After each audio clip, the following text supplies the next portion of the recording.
C'est dans une ambiance empreinte de gravité et de détermination que s'est clôturé ce samedi 12 juillet 2025 à Kinshasa le 8e colloque international du Collège des hautes études de stratégie et de défense. À cette occasion, monsieur le vice-ministre de la Défense nationale, Sami Adoubango Awoto, a prononcé un discours fort, soulignant la nécessité d'articuler diplomatie, force militaire et patriotisme pour la paix dans les Grands Lacs. Face aux critiques et à la désinformation, il dénonce ceux qui sapent les efforts du gouvernement, notamment autour de l'accord de Washington avec les États-Unis. Face à la guerre médiatique menée contre notre nation, avec manipulation et des campagnes de désinformation, il est temps de dire stop. Nous sommes fatigués de ces responsables non habilités qui se permettent de parler au nom du peuple congolais, à relayer des messages qui nuisent à la cohésion nationale. Qu'il s'agisse des pactes sociaux que prêchent les autres, d'un engagement patriotique ou d'une idée portée par une voix inattendue. Oui, même celle et cette dame derrière, là au fond de la salle. Toute initiative sincère à faveur de la paix est la bienvenue. Mais attention, ces initiatives doivent clairement désigner les agresseurs. On ne peut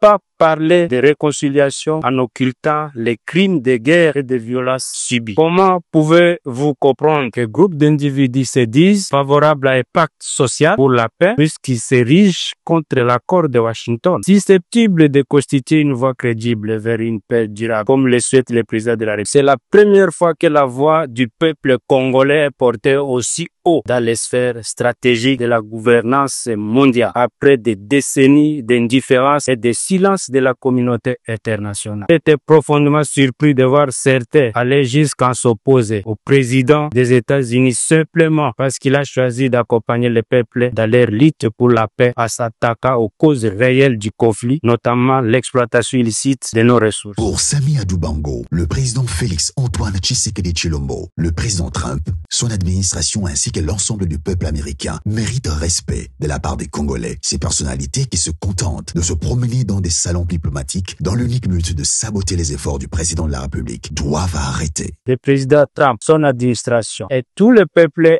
américains méritent respect et reconnaissance des peuples congolais et surtout de nos mamans et sœurs violées et de nos frères tués. Au lieu de mettre leur influence au service de la paix, certains se contentent de se promener dans des salons diplomatiques dans l'unique but de saboter les efforts du président de la République. Un président élu démocratiquement par le peuple congolais, toutes confessions confondues, chrétiens, musulmans, kibanguistes et autres. Je comprends à présent pourquoi le président Mobutu rappelait souvent ces versets bibliques. Je cite: rendons à César ce qui est à César et à Dieu ce qui est à Dieu. Ce message, porteur de fermeté et de clarté, s'inscrit dans la stratégie nationale de refondation des institutions de défense, de renforcement de la souveraineté et d'union du peuple autour de son président. Nous disons ça si 30 ans de guerre dans l'Est, c'est 30 ans de trop. Il est temps d'honorer la mémoire de nos compatriotes victimes de cette tragédie. L'adhésion du peuple congolais à l'initiative de Washington, portée par le président Félix et son homologue américain Trump, est plus qu'un choix politique et c'est un acte